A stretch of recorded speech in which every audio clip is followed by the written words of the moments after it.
Isn't that surprising? The official narrative of this crypto bull run is that everything is about meme coin trading or about decentralized finance. Yet it's a crypto gaming token, IMX, that's outperforming the most this week.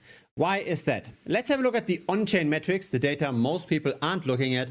Let's try to figure out whether or not it still makes sense to buy IMX right now. IMX stands for ImmutableX, and currently we are at 89 cents roughly. The chart pretty much looks like a hockey stick in the last month. Now this is the last month, but very long term the chart doesn't look that great, and I've been rather pessimistic about IMX in the past. The reason for that pessimism was tokenomics. As in, there was a lot of new tokens that hit the market.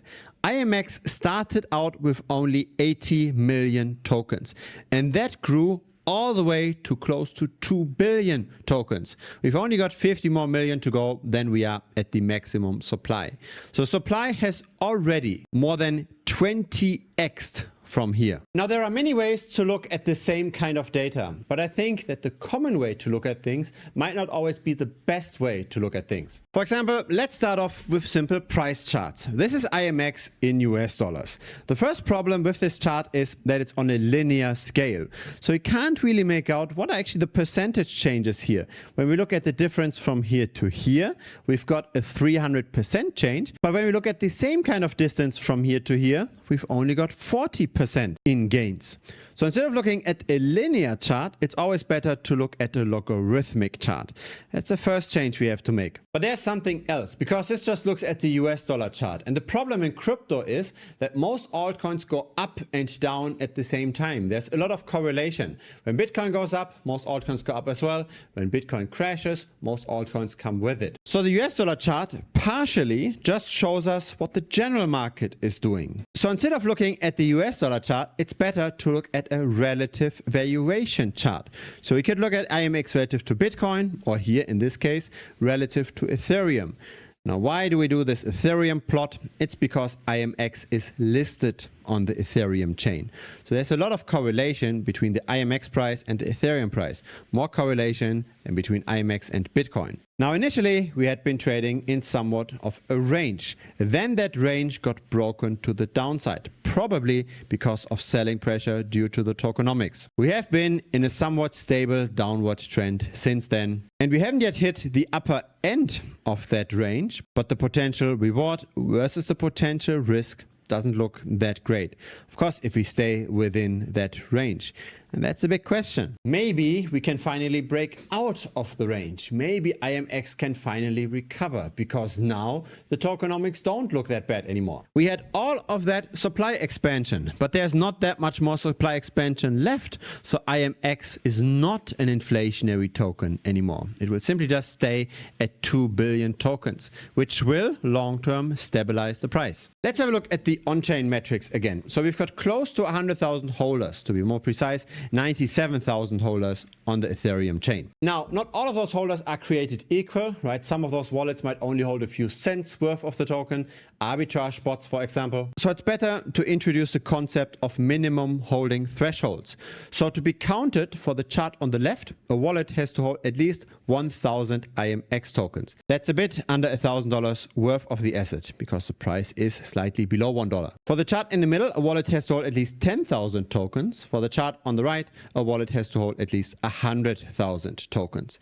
We can see how the retail investor stopped accumulating IMX since February of last year. So roughly for 1.5 years.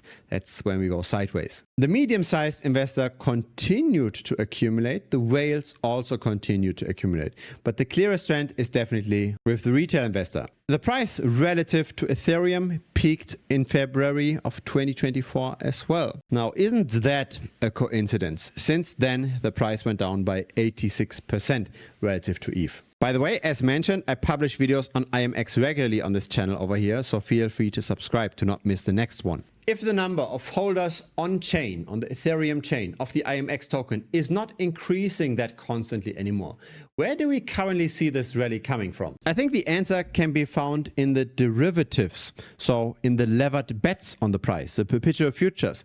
Because in the last 24 hours, we only saw 44 million worth of trading volume on Upbit. But compare this to the perpetual futures. Here we had 183 million worth of trading volume, and that was on Binance. So really it's the levered bets that currently make the price discovery. Most people tend to bet on rising prices most of the time on the perpetual futures. But this recent rally did receive quite a bit of skepticism. Now, the negative funding rate has normalized again, even though the price continued to rise. Now, what does this tell us? It tells us a story of liquidations. So people have been very bearish on IMX, bet on falling prices. The price continued to go up, and so the shorts got liquidated. This is also indicative of the rising trading volume, so people simply had to sell. But the leverage in the asset is still very high, and there is a positive correlation between open interest and the spot price. So when open interest is high, when the amount of bets on the price is high, we also tend to have a high spot price. When the open interest goes down, the spot price tends to follow as well. And currently we are historically at very high open interest. And that's not necessarily a good thing for the future price development. What we have seen here with this recent price rally is a classical case of a short squeeze.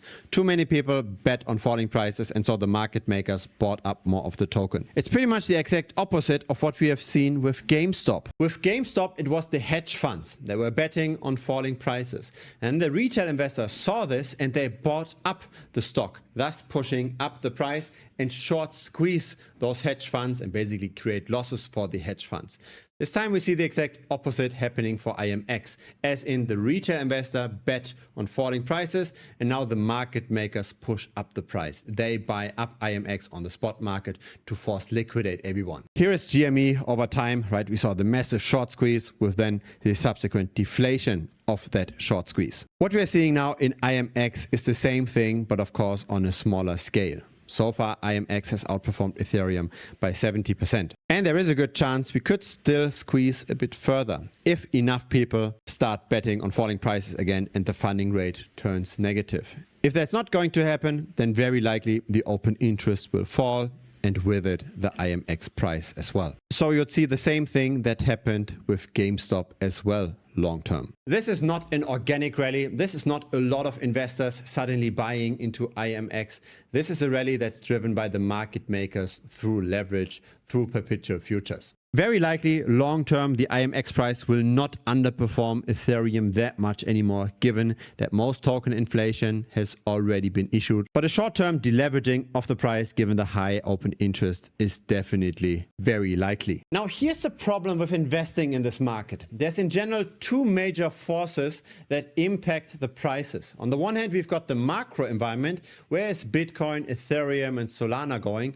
Then on the other hand, we've got whatever happens idiosyncratically to a specific altcoin. Now the problem is most people can't make constant gains because most people aren't really segregating among those two influences. So if you're just riding the macro environment, you can just go with Bitcoin, right? You can buy whenever the current price is below the realized price. Whenever we are below the average cost basis of the market is historically the best time to buy. Of course, currently we are very far away from that. But in general, approaches like this work quite well to time the macro. Or we can even go a bit more complex. We can use things like the CBBI indicator, an indicator that aggregates all kinds of other models. And it also shows us pretty well when we are potentially expensive or potentially cheap in the market. The reason why those indicators are great for macro timing is because it tells us how much we should potentially be invested in crypto. We should have very high allocation over here, maybe 30, 40, potentially even 50%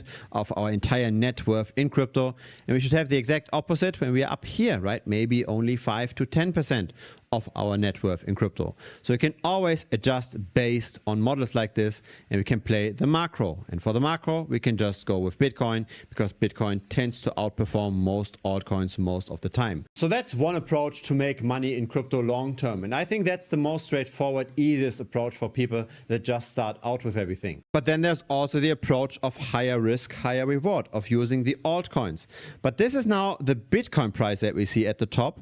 What we now see at the bottom, that's the altcoin market cap. And just have a look at how similar those lines look. When Bitcoin is going down, the altcoins go with it.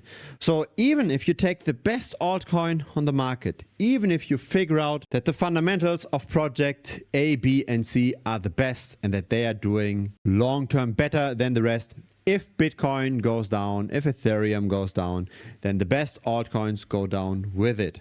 And that's the problem. There are times when everything is going up and there are times when most things come down. And it seems like the asset selection doesn't matter as much compared to timing the macro environment. But then again, we are back to just trading Bitcoin. If you want to just get macro exposure, we just might as well buy Bitcoin, buy and sell Bitcoin. So really, we want to find a way to bet on an altcoin without the macro environment. We want to neutralize the macro environment, and we just want to bet on the outperformance or the underperformance of a certain altcoin.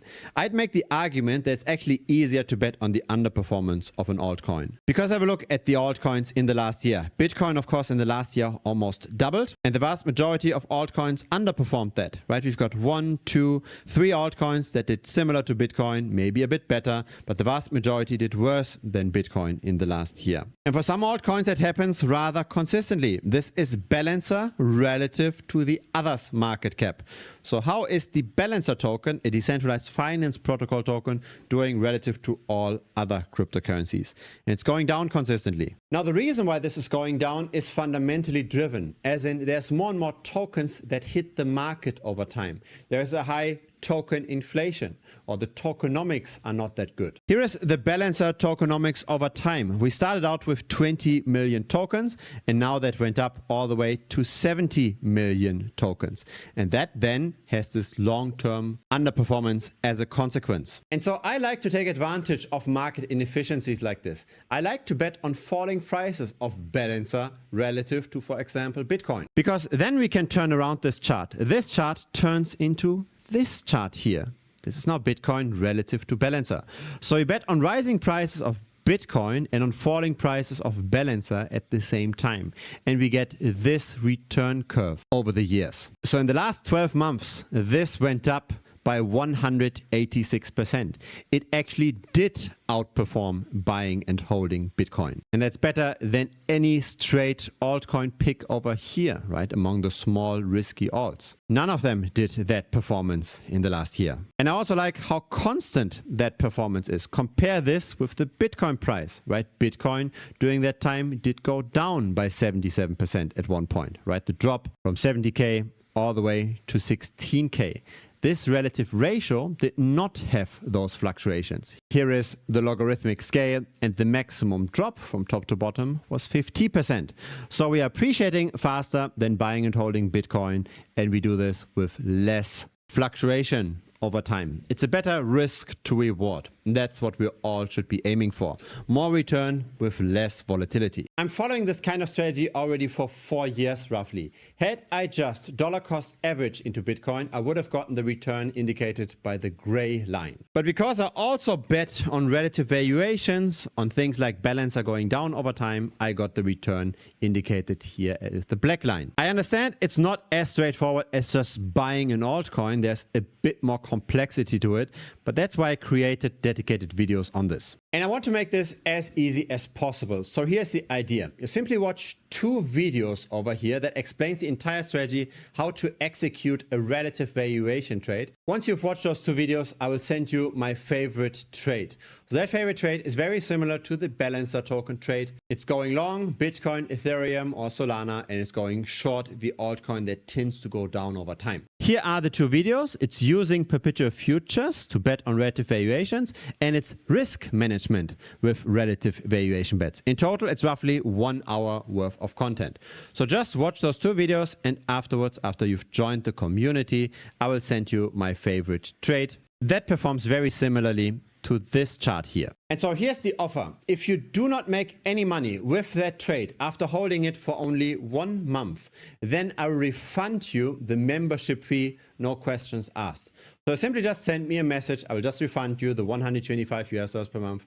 If you do make money, of course, with that trade, then feel free to just continue copy trading me. Because I will not just share this one trade, I will of course share every trade that I do myself as well. A link to Premium should pop up directly here on the screen. Just click on that. It will lead you to the website. If it's your very first time here, feel free to subscribe. I publish this regularly. A like would be very much appreciated as well. It helps the channel grow. See you next time on YouTube or see you in Premium. Cheers.